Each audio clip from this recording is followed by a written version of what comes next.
ओम नमः शिवाय। स्वागत है आप सभी का मेरे यूट्यूब चैनल पर। मैं हरिओम शर्मा आज आपको सावन सोमवार की पूजा विधि व कथा सुना रहा हूँ। ध्यान से सुनें, जितनी बार हो सके उतनी बार इस कथा का श्रवण करें। पूजा का व्रत का तभी फल मिलता है जब आप विधि विधान से पूजन करें और कथा का श्रवण करें। सावन सोमवार के दिन शिव पूजा जल्द फलित होती है। वैसे तो शिव जी एक लोटा जल से ही खुश हो जाते हैं, लेकिन सावन सोमवार की पूजा में कुछ विशेष सामग्री का इस्तेमाल किया जाए तो मन चाहा वरदान मिलता है।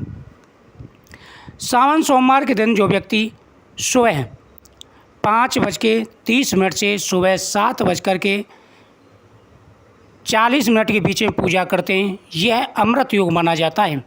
साथ ही 8:58 से लेकर के 10:42 के बीच में शुभ योग माना जाता है। इन योगों में पूजा करनी चाहिए। वैसे आप पूरे दिन में कभी भी पूजा कर सकते हैं। सावन सोमवार में से पूजा के लिए कच्चा दूध, गंगाजल, दही, घी, शहद, भांग, धतूरा, शक्कर, केसर, चंदन, बेलपत्र, अक्षत, भस्म, रुद्राक्ष, समीपत्र, पान, सुपारी, लौंग, इलायची, फल, कपूर, धूप, दीप, शिव के लिए फूल, हर श्रृंगार, आग, कनेर, इत्र, पंचमेवा, काला तिल, सोमवार व्रत की पुस्तक, ये सभी आप लेकर के रख लें। शास्त्रों के अनुसार शिव जी को कई तरह के पुष्प प्रिय हैं, लेकिन मान्यता है सावन सोमवार की पूजा में शिवलिंग पर कमल के पुष्प चढ़ाने से व्यक्ति की सोई हुई किस्मत जग जाती है।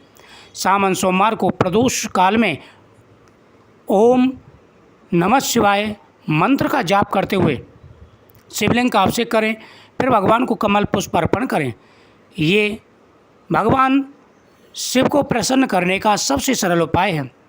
सावन के पहले सोमवार से 16 सोमवार व्रत भी शुरू किए जा सकते हैं। इस दिन सुबह स्नान के बाद व्रत का संकल्प लें। जिस प्रकार से आप व्रत रखें उसी प्रकार से शिव जी की षोडशोपचार से विधि पूजा करें। शाम को प्रदोष काल में शुभ मुहूर्त पर घर या मंदिर में शिवलिंग का अभिषेक करें। शिव जी को बेलपत्र, भांग, धतूरा, समी के पत्ते, गाय का दूध, गंगाजल, भस्म, अक्षत, फूल, फल, नैवेद्य आदि चढ़ाएं। सावन सोमवार की व्रत कथा का श्रवण करें। शिव चालीसा का पाठ करें। ऐसा करने से हर मनोकामना पूरी हो जाती है। कथा के बाद भगवान शिव जी की आरती करें और ज़रूरतमंदों को आप दान पुण्य करें। इससे भगवान प्रसन्न होकर के मनवांछित फल प्रदान करते हैं। दोस्तों, प्राचीन समय की बात है, अमरपुर में एक साहूकार रहता था। उसके कोई संतान नहीं थी। वह नियमित रूप से महाकाल भोलेनाथ की और माता पार्वती की पूजा किया करता था, लेकिन काफ़ी समय हो गए उसके कोई भी संतान नहीं हुई। इस बात से वह बड़ा दुखी था, बड़ा परेशान था। एक बार वह भगवान शिव के सामने रोने लगा। यह देखकर के माता पार्वती ने कहा कि हे प्रभु, ये व्यापारी नियमित रूप से आपकी पूजा करता है, लेकिन आप इसके कष्टों को दूर क्यों नहीं करते? भगवान बोले, हे देवी, यह पृथ्वी कर्म क्षेत्र है। व्यक्ति जैसा कर्म करता है उसी प्रकार से उसे फल की प्राप्ति होती है। यह संतान के लिए पूजा कर रहा है, लेकिन इसके भाग में संतान का सुख नहीं है। संतान का सुख इसके भाग में नहीं है, तो मैं कैसे संतान दे दूं? माता पार्वती ने कहा कि प्रभु, जब आप इसे संतान की मनोकामना इसकी पूरी नहीं करेंगे तो बाकी लोग क्यों कर आपकी पूजा करेंगे? भक्त तो आपकी पूजा तभी करते हैं ना कि उनकी मनोकामना पूरी हो। भगवान शिव ने कहा, ठीक है देवी, मैं इसको एक पुत्र का आशीर्वाद देता हूँ, लेकिन वह सिर्फ 16 साल ही जीवित रहेगा। यह सुनकर को सेठ को थोड़ी सी खुशी तो हुई, लेकिन उसे निराशा भी हुई। वह चुपचाप घर आ गया। समय पर आने पर उनके यहाँ एक पुत्र ने जन्म लिया, लेकिन सेठ को ज़्यादा खुशी नहीं थी। सेठ को पता था कि आने वाले समय में ये इस अल्पायु है, 16 साल के बाद में इसकी मृत्यु हो जाएगी। तो जैसे ही लड़का 12 साल में लगा, उसने अपने साले को बुलाया और कहा, इसको काशी जी पढ़ने के लिए ले जाओ और रास्ते में दान पुण्य करते जाना। जब ये 17 साल का हो जाए, 16 साल इसकी निकल जाए, 16 साल निकलते इसको वापस घर ले आना। अब मामा भांजे दोनों चल दिए, रास्ते में जा रहे थे, दान पुण्य यज्ञ करते जा रहे थे। कंचनपुर एक नगर पड़ा, वहाँ पर वो रुक गए।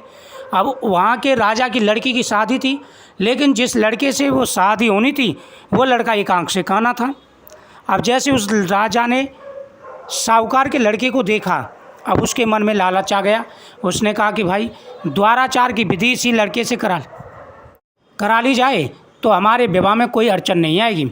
उसने उसके मामा से कहा मैं तुम्हें बहुत सारा धन दूंगा और मेरे लड़का जो एक आंख से काना है, इसलिए द्वाराचार की विधि तुम इस लड़के से करवा दो। मामा तैयार हो गया, द्वाराचार की विधि हो गई। अब उसने थोड़ा सा लालच और दिया कि भाई मैं तुम्हें और धन दूंगा, फेरे का काम भी इसी से करवा दो, मेरी अड़चन सारी दूर हो जाएगी। अब फेरों के जैसे कार हो रहा था, फेरे पड़ रहे थे, तो साहूकार के लड़के ने उस लड़की की चुंदरी पर लिख दिया कि तुझे जिसके साथ भेजेंगे उसके साथ तेरा विवाह नहीं हुआ, वही एक आंख से काना है, मेरे साथ तेरा विवाह हुआ है, मैं काशी जी पढ़ने जा रहा हूँ। इतना कह करके अब वह काशी जी चले गए। इधर से वह लड़की ने चुनरी के पल्ले पर लिखा हुआ देखा। उसने अपने पिता से कहा, ये पिताजी, मेरे जिसके साथ मेरे फेरे हुए हैं वो तो काशी जी पढ़ने गया है, ये तो एक आंख से काना है। यह देख करके उसके पिता ने बारात को वापस कर दिया कि भाई मैं लड़की को विदा नहीं करूँगा, इसलिए तुम वापस चले जाओ। इधर भांजे ने पढ़ना प्रारंभ कर दिया काशी जी पहुँच के, और मामा ने यज्ञ करना प्रारंभ कर दिया। अब कई दिन इसी प्रकार से बीत गए, महीने बीत गए। एक बार जिस दिन उसकी मृत्यु होनी थी, उसका आखिरी टाइम था, तो उसने उस दिन यज्ञ कर रहा था, उसका मामा जो है लड़का भी बैठा था। अब उसने कहा कि ये मामा मेरे सिर में ना थोड़ा दर्द हो रहा है, मैं अभी जा कर के लेटता हूँ और आप यज्ञ पूरा करिए। उधर वो लड़का जाके लेट गया और उसकी मृत्यु हो गई, क्योंकि टाइम ही इतना था, 16 साल की उम्र थी उसकी। अब मामा ने कहा कि भाई यज्ञ भी हो गया, ब्राह्मण भी भोजन कर गए, लेकिन अभी तक उसकी निंद्रा क्यों नहीं टूटी। वो जा कर के देखता है तो क्या देखता है कि लड़के के जो है प्राण निकल चुके हैं, क्योंकि उसकी तो मृत्यु हो गई थी। अब उसका मामा जो है बड़ा परेशान हुआ। उसने कहा कि भाई ये तो मेरे साथ आया था और ये तो बड़ा बुरा हुआ, अब मैं क्या जा कर के कहूँगा। अब वो रोने चीखने लग गया। अब उधर से देवयोग से भगवान शिव और माता पार्वती जी जा रहे थे, क्योंकि काशी नगरी वहाँ तो भगवान से घूमते ही रहते हैं। अब भगवान शिव ने जब उसकी आवाज़ सुनी तो माता पार्वती और भगवान शिव उधर पहुँच गए और जा कर के देखने लगे। अब जा कर के देखा तो वो माता पार्वती ने कहा कि प्रभु ये तो वही लड़का है जो आपके आशीर्वाद से हुआ था। भगवान से बोले कि हाँ देवी, इसकी उम्र इतनी थी, जितनी उम्र थी उतना भोग चुका। और उन्होंने कहा कि प्रभु इसको और वरदान दीजिए, उसे और आयु दीजिए, क्योंकि अगर इसकी मृत्यु हो गई तो इसके मामा को प्रायश्चित लग जाएगा। भगवान शिव ने कहा कि देवी इसकी उतनी उम्र थी, लेकिन मैं किसकी उम्र इसे दूँ। उन्होंने कहा जिस लड़की से इसकी शादी हुई है उसकी आधी उम्र इसे दे दीजिए। भगवान शिव ने ऐसे किया, लड़का जीवित हो गया। अब वह फिर यज्ञ आदि करके पूर्ण करके चलने लगे तो रास्ते में उसी जगह पर पहुंच गए। अब लड़की के पिता ने उनको पहचान लिया। अब वो लड़की का पिता जो था बड़ा प्रसन्न हुआ। अब उनको लेकर के आ गया वापस, आ कर के और ये बड़ी खुशी उसने अपनी बेटी से कहा कि बेटी जिसके साथ तेरा विवाह हुआ था, अब वो लड़का तो मिल गया है। अब उन्होंने खूब दामाद खातिरदारी की, कई दिन वहाँ रखा था। फिर उसने कहा कि पिताजी हमें जाना है, तो उन्होंने विदा किया। अब उनको विदा करते समय उन्होंने बहुत सारे हाथी घोड़े रथ, बहुत सारी सवारी दी, बहुत सारा धन दिया। अब वो चल दिए वहाँ से। चलते चलते फिर रास्ते में यज्ञ अनुष्ठान करते जा रहे थे, फिर वो वहीं पहुँच गए। अब जा कर के साले ने अपने जीजा से कहा कि जीजा जी आपके बेटा जो है मेरा भांजा आ गया है।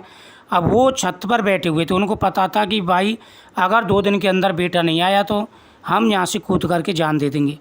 अब उन्होंने कहा कि भाई तुम झूठ बोल रहे हो मुझे उतारने के लिए। उन्होंने कहा कि नहीं, आपको विश्वास नहीं तो आप अपने बेटे से ही पूछ लीजिए। उसने आकर कहा भांजे तुम ही जा कर के अपने पिताजी को नीचे उतरवाओ, क्योंकि वो मेरी बात नहीं मान रहे। और लड़का गया और बोला पिताजी मैं सकुशल आ गया हूँ, आप नीचे उतर के आ जाइए।